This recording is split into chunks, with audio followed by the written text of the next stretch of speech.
$1,000, $2,500, 2%? What do all these numbers mean when they talk about deductibles?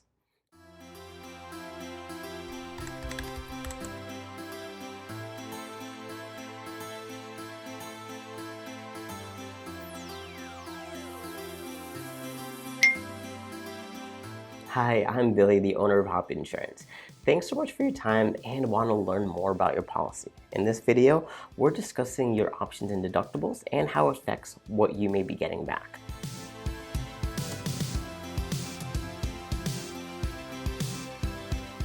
What's a deductible, you ask?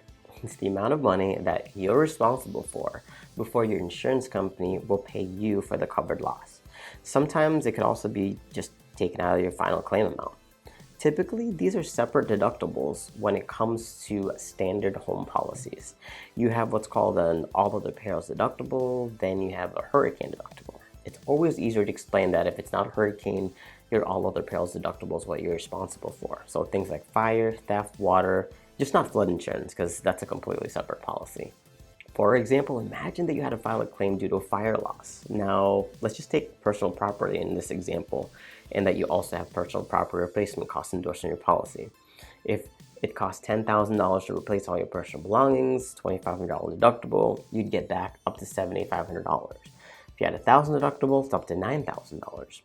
For hurricane claims, this is where most of the time you'll see a percentage. 2% has become the standard in Florida in the past several years.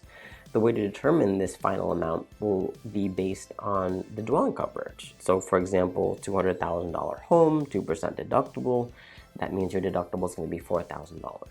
The rule of thumb with deductible amounts is the higher the deductible, the lower the insurance cost. And so the lower the deductible, the higher the insurance cost. Now, what's a good gauge for what deductible you should get? Well, that's going to have to depend on what's important for you. Would you want to save money now and fix things yourself as they come if it's under the deductible amount? Or do you have the funds for the deductible in case that you did have to file a claim? These are questions you'd want to ask yourself to help determine what deductibles are right for you.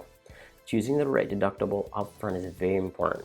You wouldn't want to choose a deductible that's so high that it prevents you from replacing your stuff, or worse, having it so high that it even prevents you from being able to file a claim in the first place. You have options, just like many parts of your home insurance policy. If you need guidance and advice, let us know. So, thanks for watching. Glad we can help.